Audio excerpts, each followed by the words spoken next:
Greetings, Skyfarers, and welcome to another episode of Sunless, guys.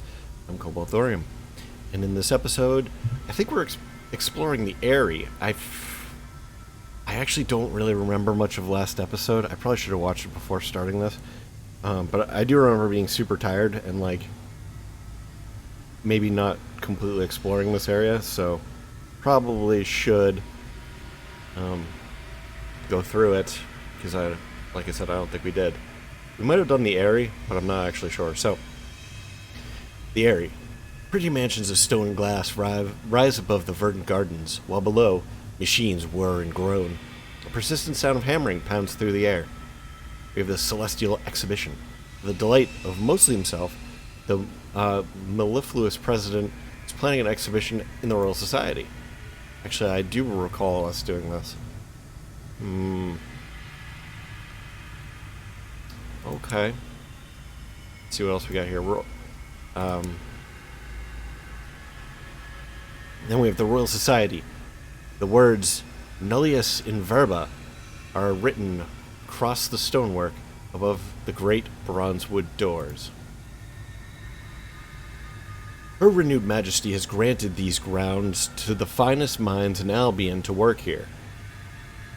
Their purview is to invent, hypothesize, and discover, and most crucially, to watch the stars. You could introduce yourself at Eyrie House, which I probably already did once, but we'll see. The Royal Society welcomes careful captains. An offer of work. Didn't we already do this?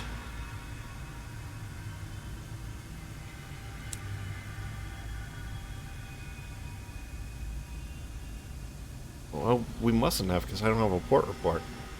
Okay, let's do this. The Mellifluous President greets you.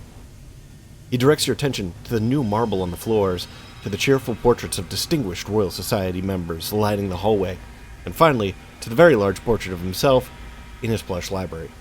We do like the captains here at Royal S. We need our space and, frankly, our comforts to think.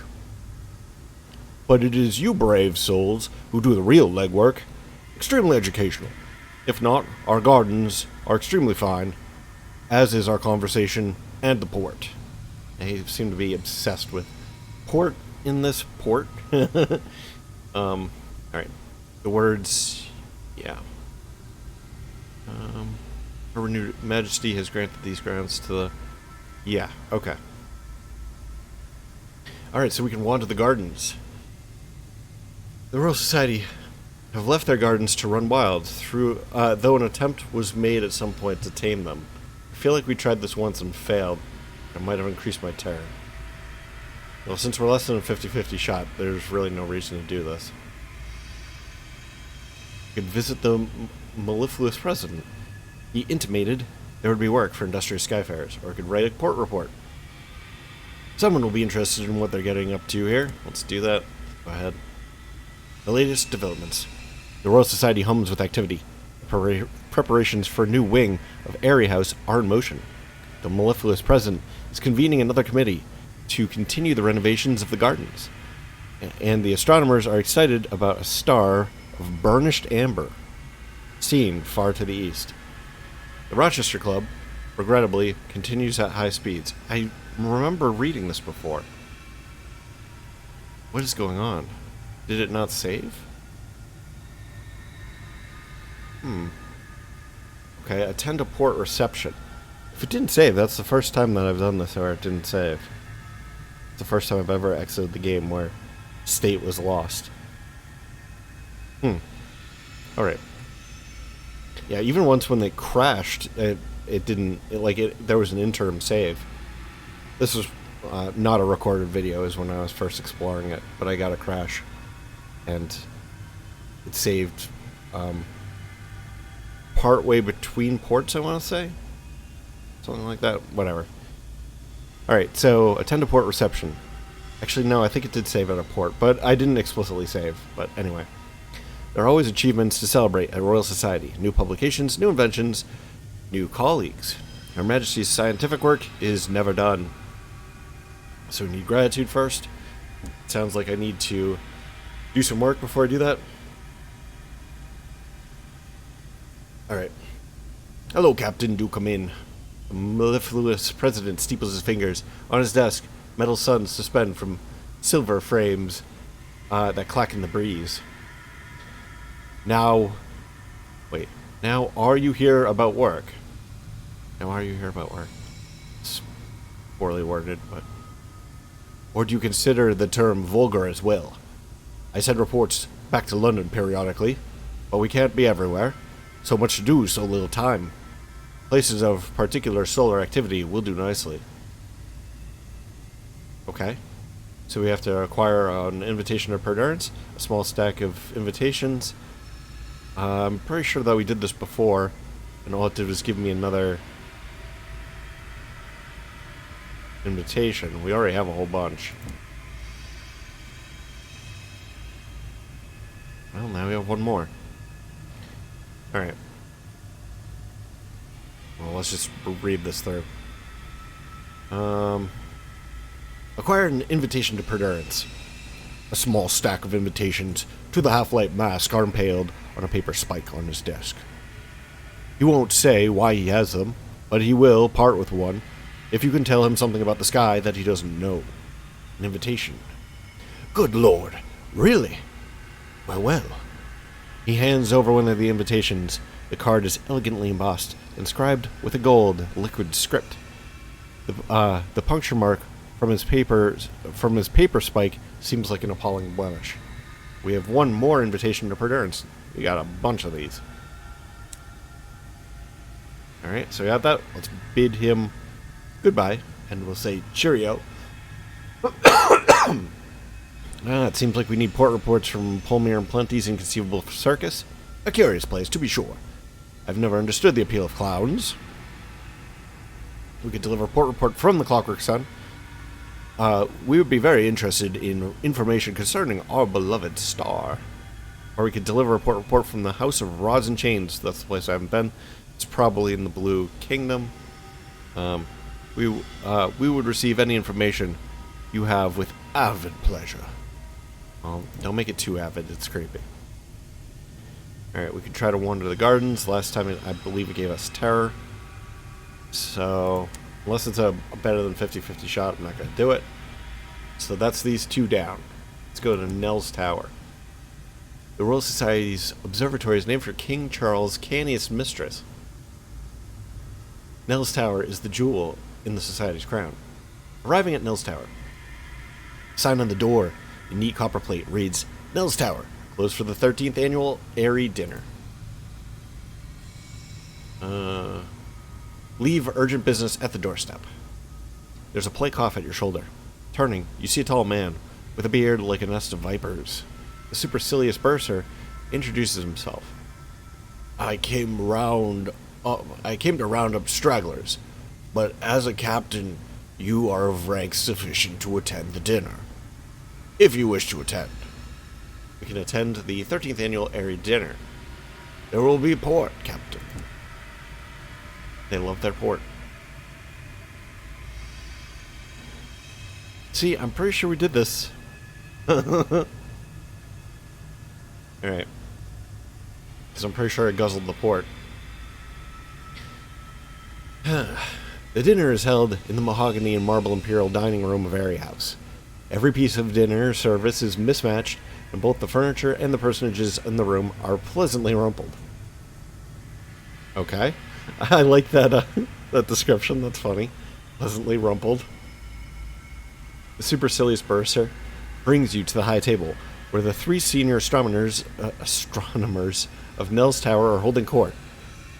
You are introduced to this senatorial professor, the chair for the effulgent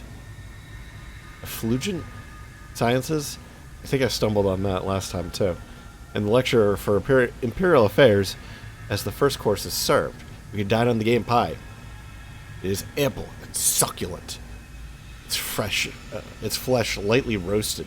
We gain supplies. We have 3 supplies. We can guzzle the port. The Royal Society is renowned for the variety and depth of its cellars. The terror is a little concerning. Or it could eavesdrop on the conversation. You can always pick at the vegetables. Well, I mean, that's probably the most useful. I think we did that Actually, we might have done that and gotten Sky Stories. Not worth it. Let's get rid of the tart. Good lord. It's smoked like fine cheese and fired like a master potter's kiln. You smoke port? It sounds disgusting. Port is like this really sweet wine. Ugh. Oh, that's kind of unpalatable. Alright. The color is pale ruby, like a star-kissed stone. Its bouquet is Homeric, as are the epithets you lavish upon it. The senatorial professor smiles and adjusts his blindfolds. What? Why is he blindfolded? From the ruins at Port Avon, a marvelous find. Wow. Okay, so the giant, like, precursor creatures created port. That's interesting. I don't think port is usually ruby colored either. Maybe it is. The first course ends with a great smacking of lips and a general feeling of goodwill towards the chef. Your tower has fallen. I have had many wines, but I'm much more of a red wine guy, not a port wine guy. Port wine's like a dessert wine. I do, like, if I were to do a dessert wine, I would do something like an ice wine. But anyway, ice wine is better than port. I have had both of them, and ice wine is definitely better. So, all right. Oh yeah, we definitely have read this because I remember the savage potatoes. I think we did that last time. Should we do this again? Let's try it.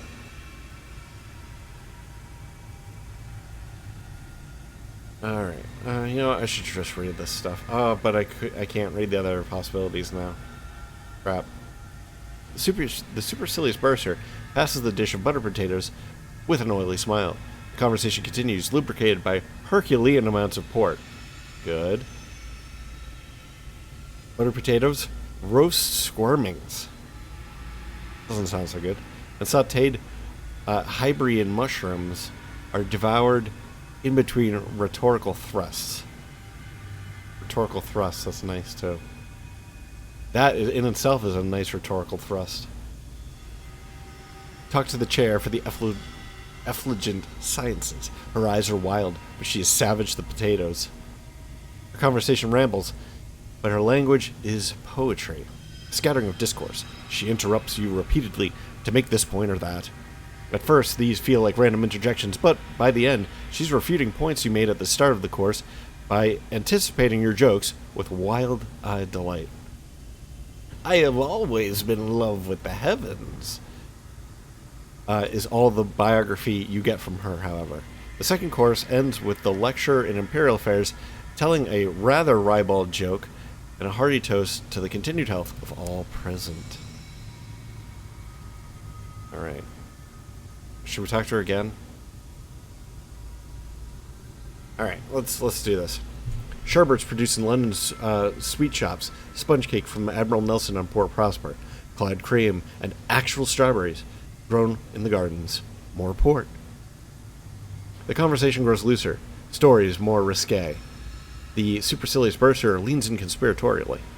I arrange these dinners to promote unity, you understand. And of course, for the good memory of our previous president, who notably argued for the introduction of the society to the wilderness. Who notably argued for the introduction. Okay. And convinced Her Majesty of our utility. He toasts a large portrait of the Airy that dominates the room. We can talk to the lecturer in Imperial Affairs. Her cheeks are flushed. Her glass has been refilled. Talk to the chair for the effulgent sciences. Effulgent. Probably effulgent. Sounds familiar. She's drawing something on a napkin. We can talk to this, the senatorial professor. He's produced a brandy from somewhere. His port is shamefully neglected. I think we should continue down this rabbit hole. A question of precedent. Are those limbs? Rays? She smiles widely, Something I saw the last time I was permitted to use our great scope.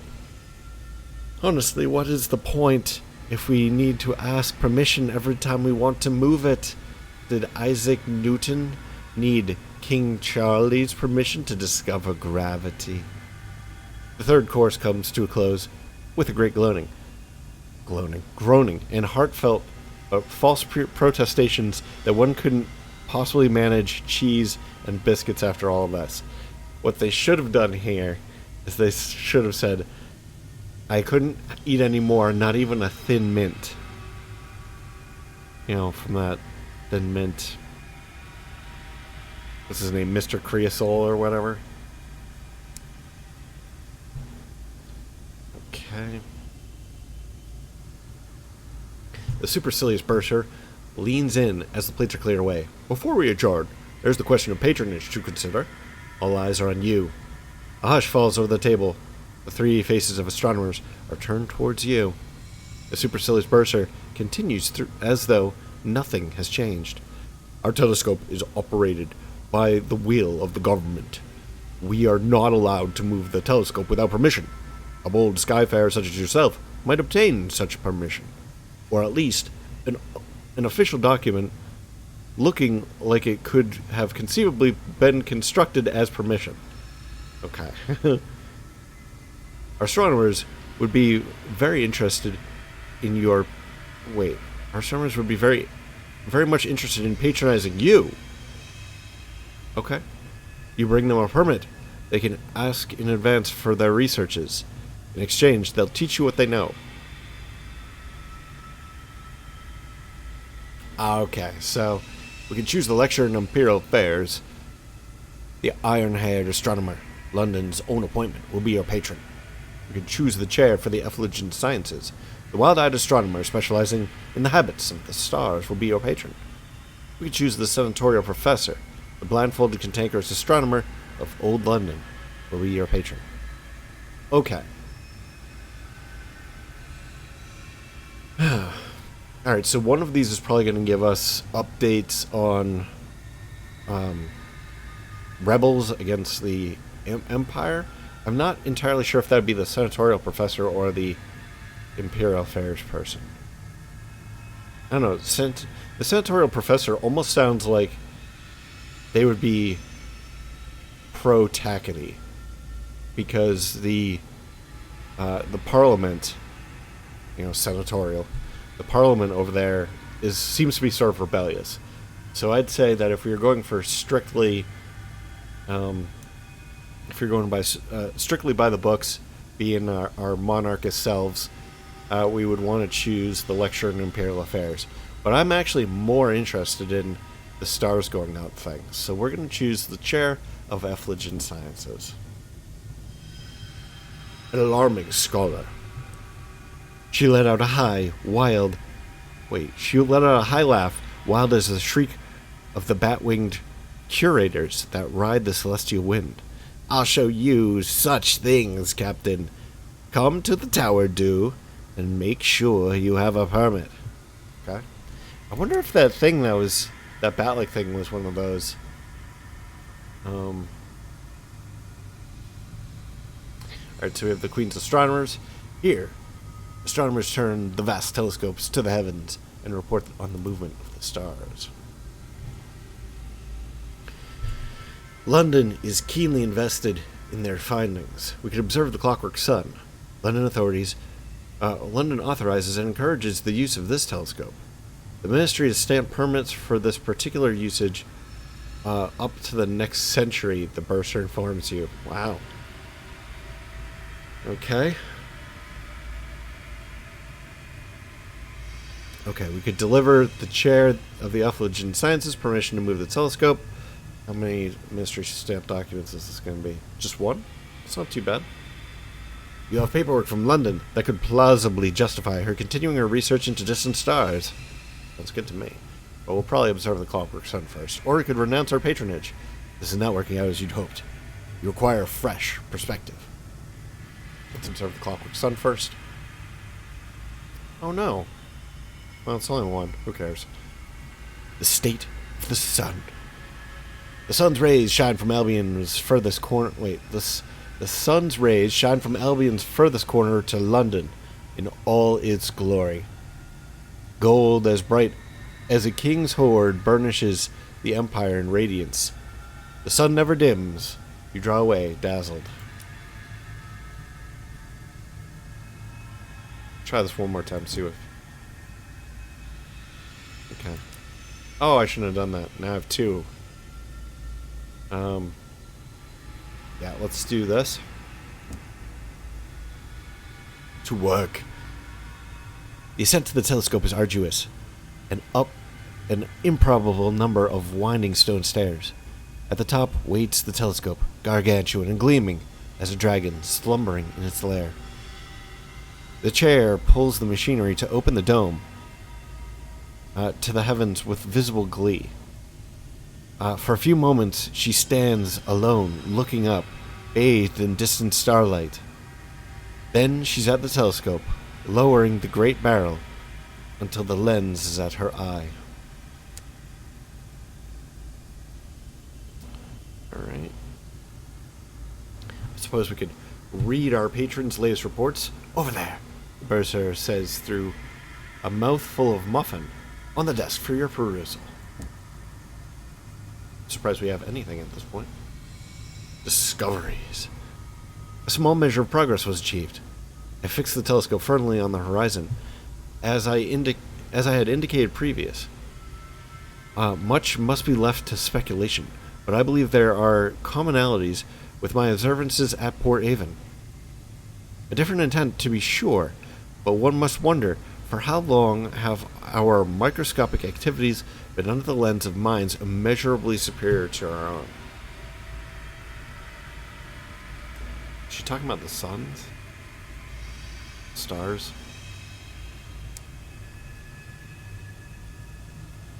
Alright, we'll keep her under patronage for now.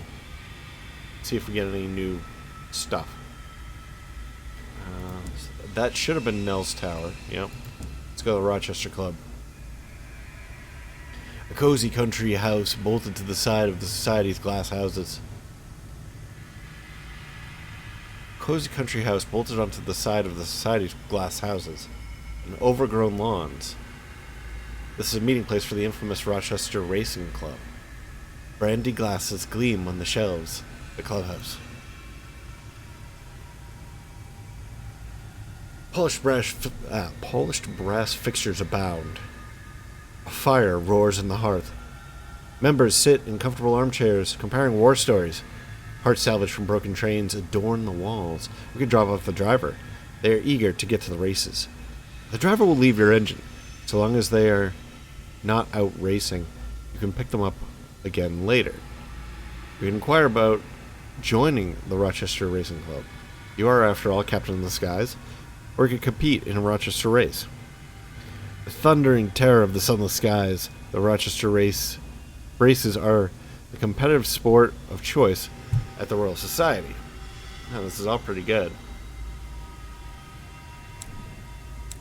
Who do we have? Do we have more than one driver? We do not. Oh, she's the chief engineer.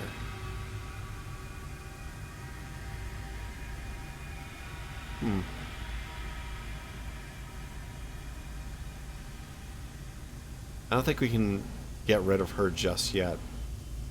We might be able to get rid of the incognito princess in London and pick up one of these other guys here.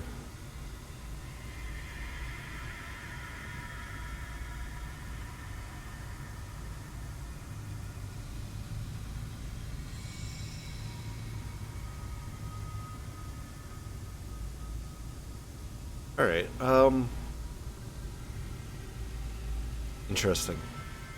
Clay Conductor. Experienced first officer. The Clay Conductor is invaluable in a locomotive emergency. Calm, ruthlessly strong, and largely impervious to fire.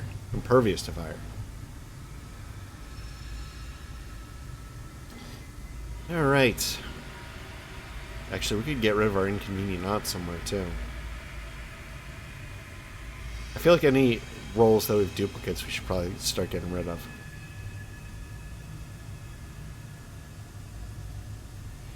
Alright, let's inquire about joining the Rochester Club.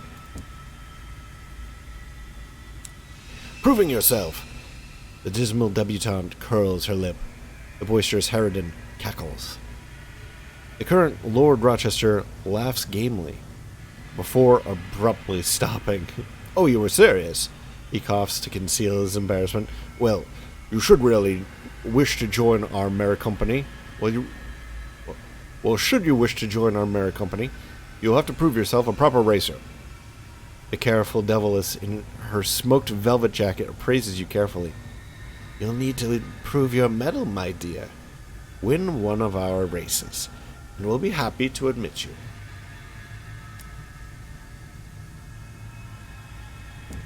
Yeah, let's try competing in a race. Alright. The thundering terror of the sunless skies, the Rochester Races are the competitive sport of choice by the Royal Society. Instructions. Lord Rochester claps you on the back. Good sport, that. The rules are simple. Get to the destination port and back here in 15 days. Then you can call yourself a true Rochester racer. Savvy? He calls for order in the club room and gathers the other racers around. A quick toast is raised to your health, and then it's on with the race. Get back to the Rochester Club within 15 days, having spoken to the race official at your destination in order to win the race. Rochester Race destination. Reach the floating parliament and return to the Rochester Club within 15 days. On with the race. Spare neither the wheels nor the drivers. Well, we can do that. We're not going to drop off our driver here. Go to Portsmouth House.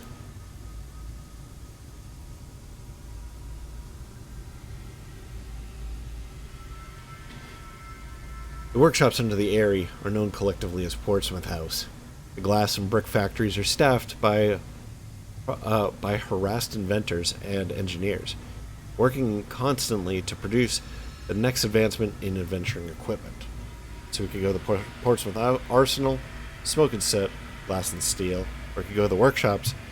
Here the society constructs specialist equipment to further the society's explorations, London's armaments, and the occasional sky captain's adventures. Oh boy.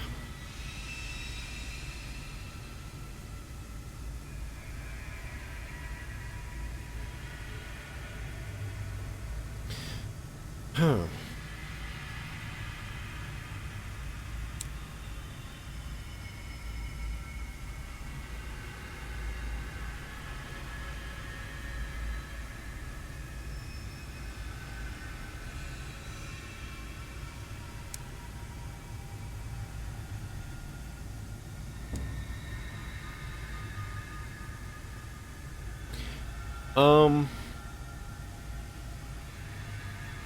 Kind of want to do the race and just get it over with, because it seems to start whether or not you like it. Maybe we should just do that and then come back to the Portsmouth House. That sort of screws up our plan to get to the Clockwork Sun. There were some missions we wanted to do there. But if we're supposed to go there and back within 15 days, we should be able to. We're going to be back here anyway, right? The one thing I really want to do is repair. Can I get repairs?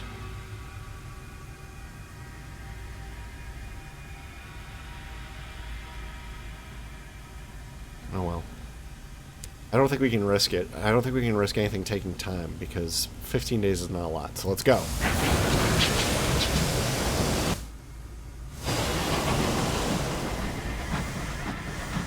To hug every corner.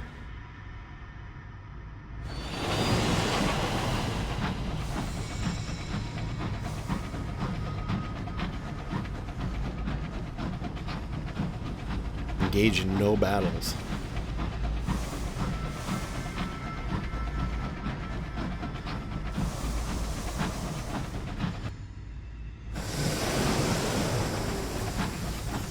Come with me, mister.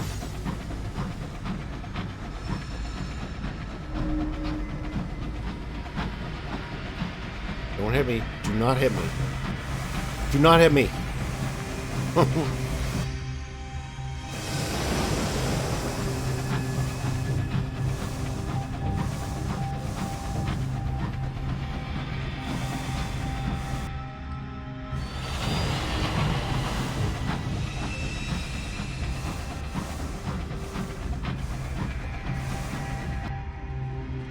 Alright, well, I think we're going to have to brave our way through here.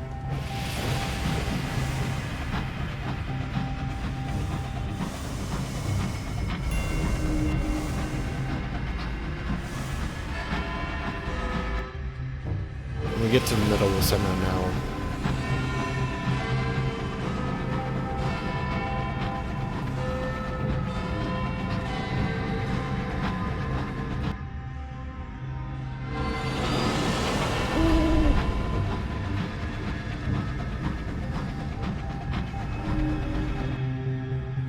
Interesting.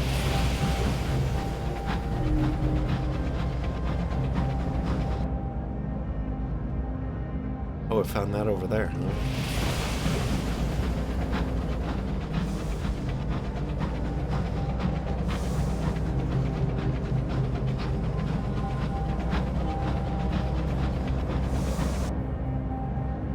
Kind of want to go by this place here and see what this thing is. Probably shouldn't, though. Should probably just focus on what we're doing. Carrington Remedial School.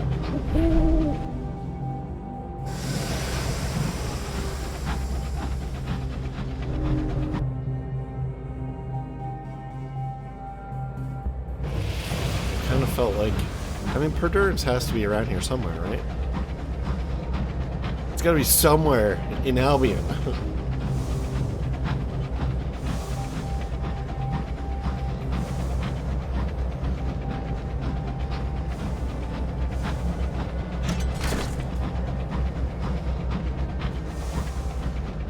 Whoa.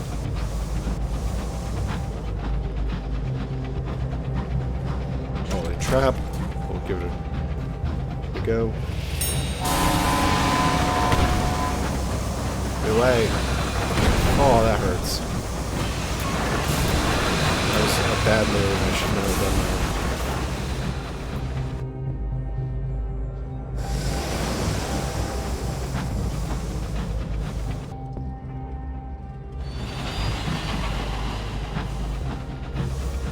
What is that?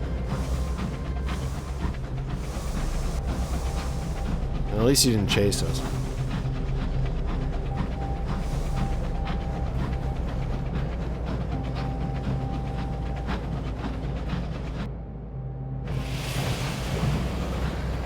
Should go to floating parliament, right?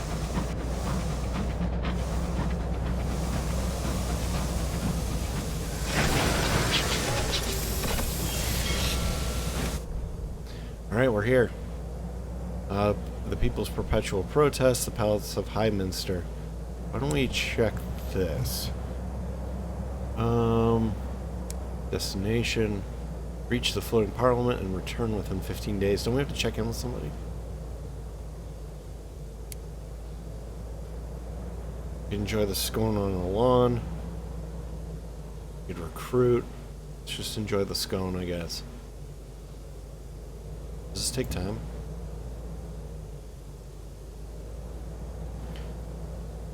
Okay. Did we have her when we were here last time? I don't remember. Enjoy a scone on the lawn.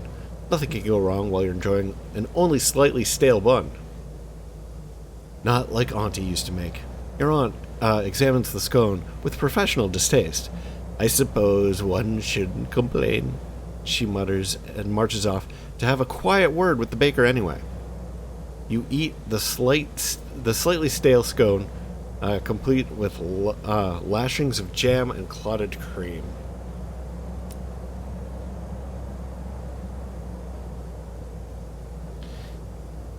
Oh, we can do a report. Is that going to take up time?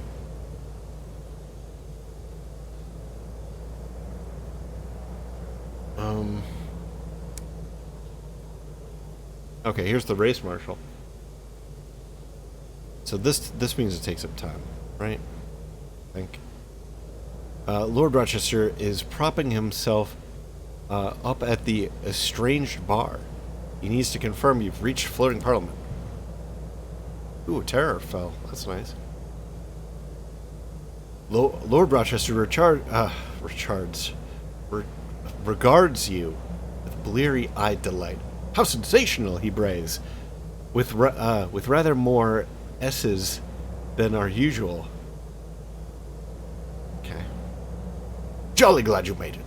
Care for a triple? For a tipple? What's a tipple?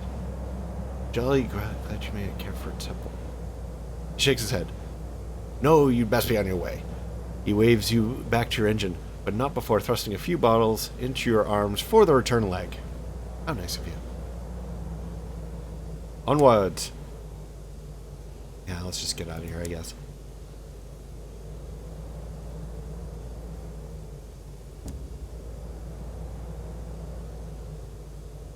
Do we dare? Do we dare? I don't think we do. Let's get out of here. Go. Go, go, go.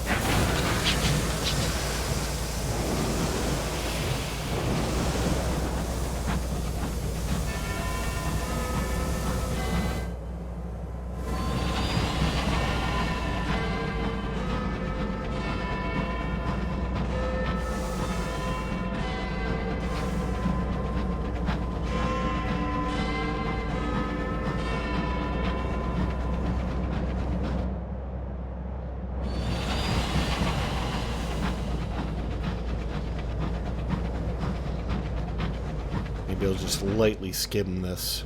Oh, jeez. What a punk. Get out of here. Get out of my way.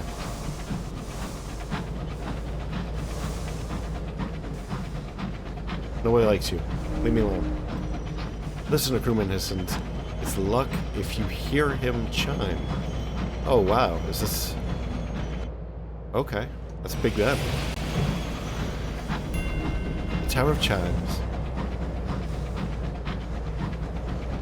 We'll have to come back and see it sometime.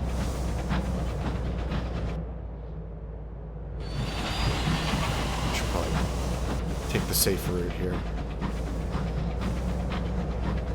The one that we know will lead us back in time. Bet that will get us past Carrington.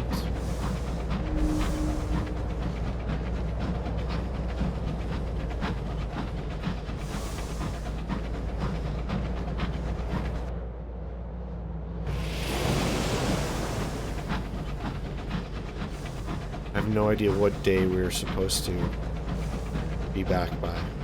Hopefully this will be enough. It's the 23rd.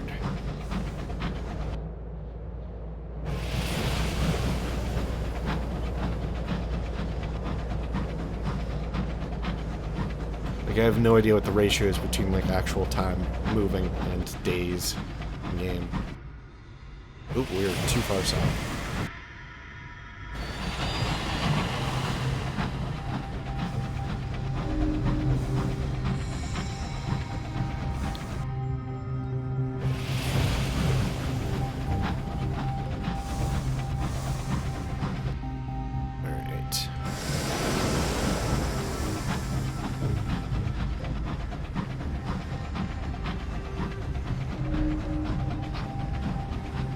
So cool in here. The dusty world below there.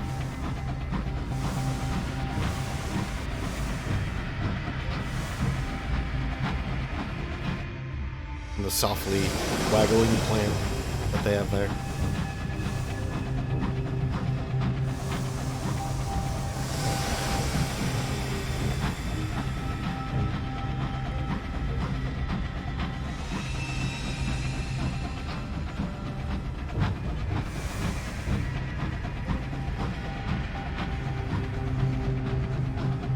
I think days in this game are actually quite long, so I think we probably would have made it in 15.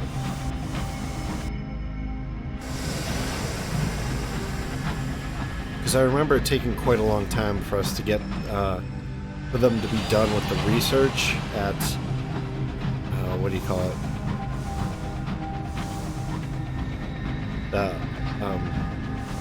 preservation place.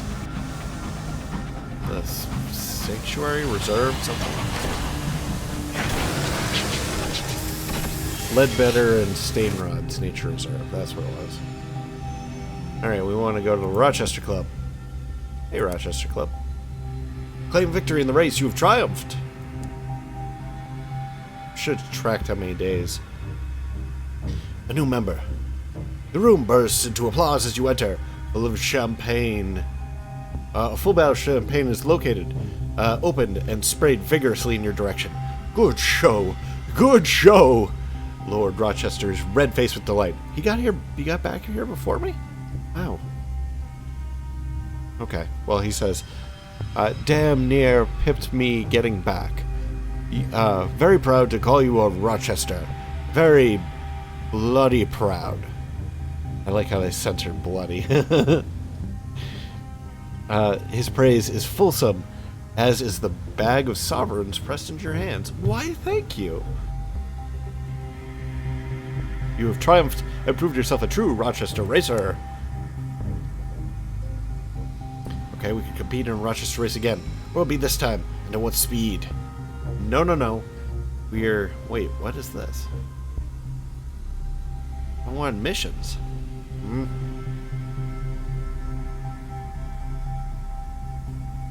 Okay, well, I guess we're not going to do anything with this for now.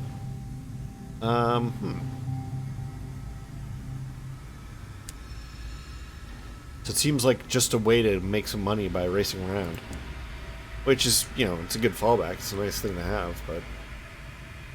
Alright. The workshops under the Eyrie are known collectively as Portsmouth House. The glass and brick factories are staffed by harassed inventors and engineers, working constantly to produce the next advancement in adventuring equipment. The Portsmouth Arsenal. Smoke and soot, glass and steel. Or go to the workshops. Here, the Society constructs specialist equipment to further the Society's explorations. London's armament and the occasional Sky Captain's adventures. Okay, let's go to this. Smoke and soot, glass and steel. The ring of hammers on metal. The swearing of engineers. The acrid scent of sweat. Here, in the bowels of Portsmouth House, the scientists of the Royal Society work to produce experimental designs for daring captains. A work of engineers led by the energetic mechanic are excited to get to work on whatever you'll pay them for. Here you can convert goods into experimental modifications, which can be exchanged for unique equipment. Interesting.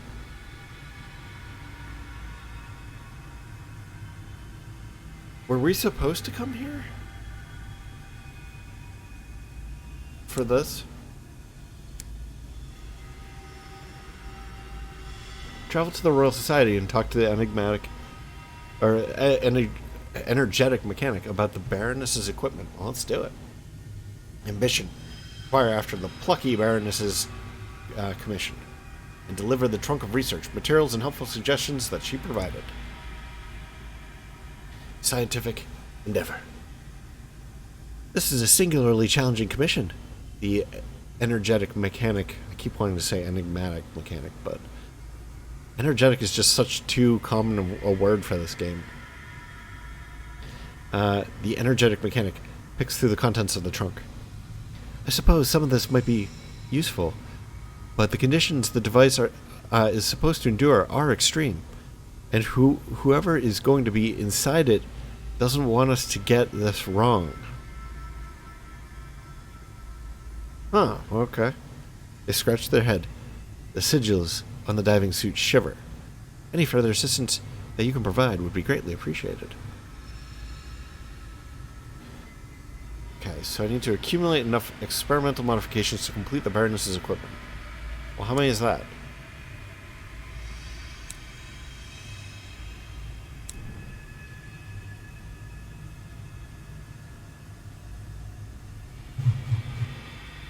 Okay. Need 10 experimental modifications. Okay. Well, let's see what else we have in here. We can pursue the designs. What have the finest minds in Albion come up with? Here, you can purchase unique locomotive equipment. You could contribute an uncanny specimen. We don't have that many, so we're not going to do that. If anyone can find a use for it, it'll be the engineers at Royal Society. How they'll use it is a question best left unspeculated on. So this will increase our experimental modifications by 1. So we have 7. We can actually get everything for this.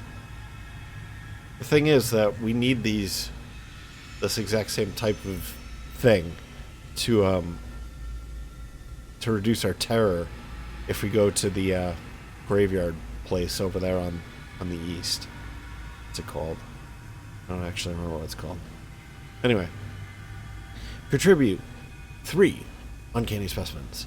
The Royal Society might appreciate them coming in bulk. You can always make use of one as a control variable. Or they can always make use of one as a control variable. Only if they're the exact same specimens. We could contribute a vision of the heavens. Your intimate acquaintance with the vistas of the high wilderness will be invaluable. You could increase your experimental modifications by 1. I think we have a lot of these. So we could probably just grind through this using just visions of heaven. Contribute another worldly artifact. It is possible the engineers have never seen this before. You can increase your experimental modifications by 2. We could contribute a condemned experiment. Perhaps they'll find a use for it.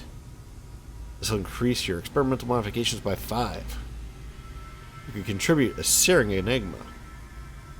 This will be new to them. It'll increase your experimental modifications by 7. You definitely don't want to do that. Those are very valuable. You could ask the energetic mechanic about their suit. They clank about the arsenal in an old diving suit. It has pistons and chains that whir when the mechanic needs reinforcement. It's clearly no longer used for deep Z diving. Or we could talk to the energetic mechanic. A good cup of tea should convince them to step away from their work for a few minutes. You will gain experimental modifications. I do not believe we have enough tea to do that and still make it to the sun. Here's what we can't do. Ambition. Collect the Baroness's mysterious equipment. Thanks to your contributions, their work is complete. The energetic mechanic beams as a group of straining engineers wheel it in. Or we could contribute carefully packed crate of munitions. One can never have too many guns. This will increase your experimental modifications by 1. You could contribute a cage catch. Experiments require subjects. This will increase your experimental modifications by 2. You could contribute a barrel of unseasoned hours. What any engineer really needs is more time. This will increase your experimental modifications by 2. We could contribute a pane of stained glass. Albion engineers incorporate glass into almost everything. This will increase your experimental modifications by 1. I guess we're just going to grind through this vision of the heavens. An appreciative listener. The energetic mechanic lets out an exclamation. I almost said explanation. I wish I'd been there to see that. They turn away. Come on, lads, let's get to work.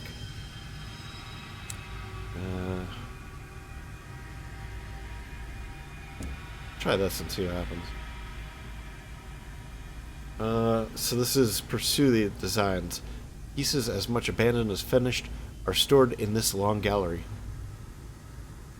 Equipment gleams behind glass cases like exhibits in a technically minded excuse me. Like exhibits in a technically minded museum. Just take your time, the energetic mechanic says, leaning against the wall. Just let me know if I can be of any assistance. We could return to the arsenal. So here we could acquire the Montresor chamber. Chamber? Oh, chamber. Voila. A secure chamber for your own private use. The Montresor occupies a bridge slot. You need at least 45 veils. Increases your hold by 4 and your quarters by 4. I don't know what I have. We could acquire the Rossetti cabins, double reinforced, externally mounted ablative crew pods. Why would you want ablative crew pods? The Rossetti cabins occupy your plating slot. Acquire hearts and is at least 25 and increase your armor by 8, your quarters by 2. But what's the weight? How much is it going to slow us down? We can acquire the amniotic crew compartment. Expandable hardened rubbery sacks for your crew to sleep in. Also doubles as hull protection. Wow. The amniotic crew containment occupies your plating slot. Requires your veils to be at least 65. Pretty high. Increases your armor by 13. That's pretty high too. And your quarters by 5. That's incredible. You need 19. Oof. Okay, we could acquire the Mighty Pen. Defensive library system. A pneumatic library staffed by its own rat librarian. Interesting. Armed with many tactical tomes. What the hell are you talking about? The library system occupies your auxiliary slot. Requires hearts at 25. Increases your armor by 5 and your hold by 4. Could acquire the Mechanical Turk. This mechanical chess player is, in fact, a hoax. Contains a hidden space for a skilled player to sit comfortably within and operate it from within. It might have its own uses, though. The Turk occupies your auxiliary slot, requires your veils to be at least 25, increases your hold by 1 and your hidden compartments by 1. I didn't even know you had hidden compartments. Okay, we have acquired the Prosperpina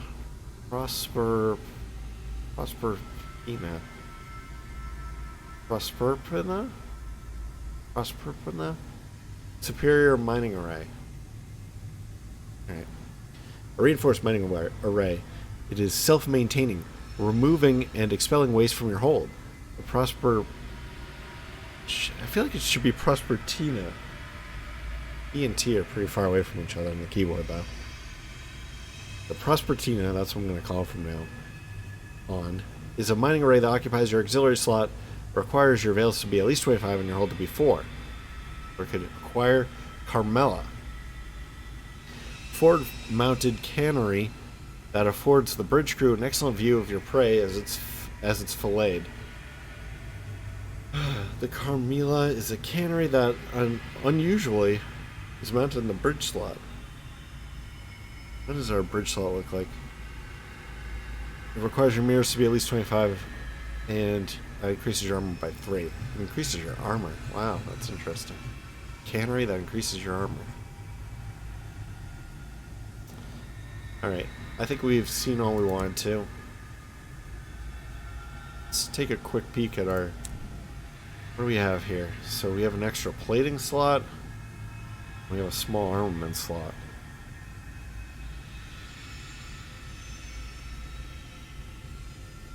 Alright, whatever. Let's contribute another vision of the heavens. Same message. We need 10, right? Where was that? There it is. 10.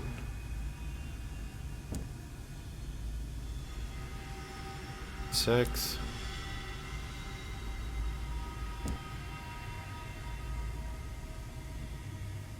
7. I want to accidentally click the wrong thing, so I'm being a little extra careful. There's no confirm screen in this game. That is 10. Let's go ahead. Try to collect the Baroness's mysterious equipment. The invention. It looks like a bathysphere. A large globe of iron and bronzewood. Just big enough to hold 2 people who are prepared to be extremely candid with one another. It has countless layers of plating and reinforcement, and its surface is engraved with luminous sigils. There is an attached crane and cable. The sigils were my own addition, the mechanic confides. They roughly translate as an inexorable return to the point at which one began. Whatever you're going to do, it should increase the odds of getting out again. Give the bathysphere loaded onto your engine. We can return the bathysphere to the plucky Baroness. But we have now 0 experimental modifications. I think we should get out of here.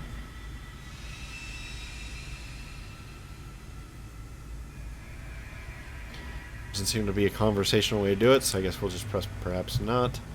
Go to the workshops. And then this episode's getting pretty long, so we'll probably wrap it up there. Okay. Here, the Society constructs specialist equipment to further the Society's explorations. London armaments and the occasional Sky Captain's adventures. We could talk to the engineers. Perhaps they'll be willing to furnish your locomotive with advanced equipment. Distractions. The senior engineer marches across the smoggy workshop floor to meet you. Well, she barks. Sorry, I mean hello. We're frightfully busy. We're examining the effects of vitrification on Murgatroyd's tea, and we've just had a breakthrough. There's a gentle explosion behind her, followed by the tinkle of shattering glass. Sorry, mustache.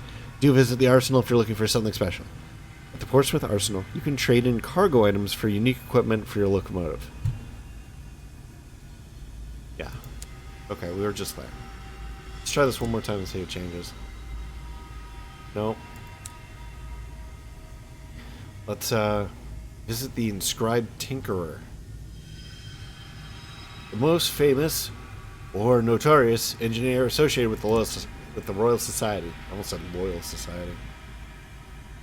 The Inscribed Tinkerer likes her workbench tidy and her tea as strong as the devil's opinions. She believes in iteration of technology, of society, of people. And her inventions are intended to mitigate specific dangers and obstacles in the high wilderness. Her tea-stained notebook bulges with blueprints, and her skin is covered with inky treatments of the correspondence. That's how the stars talk to each other, I believe. She raises an eyebrow as you enter. Thank God. I was in need of a break. The Inscribed Tinkerer can provide truly exceptional equipment from her shop, if she likes you. The Tinkerer's request. If it's work you're after, Captain, I can be assistant in that department. And you'll only... Oh, I guess it won't cost me anything. A commission. The Inscribed Tinkerer produces a slim notebook. The correspondence, Captain. An incandescent language. The Pentecostal tongues of the stars. I was right. She invites you to examine the broken sigils that score her skin, mirrored in her notebook. I heard that a sigil I've not come across before. It's cited by the students in Trader's Wood, by an old friend in the mausoleum, and by my least favorite person in Pan. As a captain, you could get to those places and confirm the sighting. I'd give you access to a few of my unique designs, should you wish to help. Well, we'll definitely help. Fortunately, I don't know where Pan or Pan is. Inscriptions in the sky. Find an example of the correspondence at Trader's Wood, the Most Serene Mausoleum, or Pan. Well, I'm pretty sure that the other two will wind up getting to sooner or later anyway. But I think that this is going to wrap up this episode. So thank you very much for joining me. I hope that you enjoyed this. If you have, please like, maybe comment, maybe subscribe. And in the next episode, I think we're going to try and go to the Clockwork Sun. We'll probably try to go this way, see if there's an exit down here. I'm hoping that there is, but of course I don't know. So, yeah, it should be fun. Thank you very much for joining me, and have a nice day.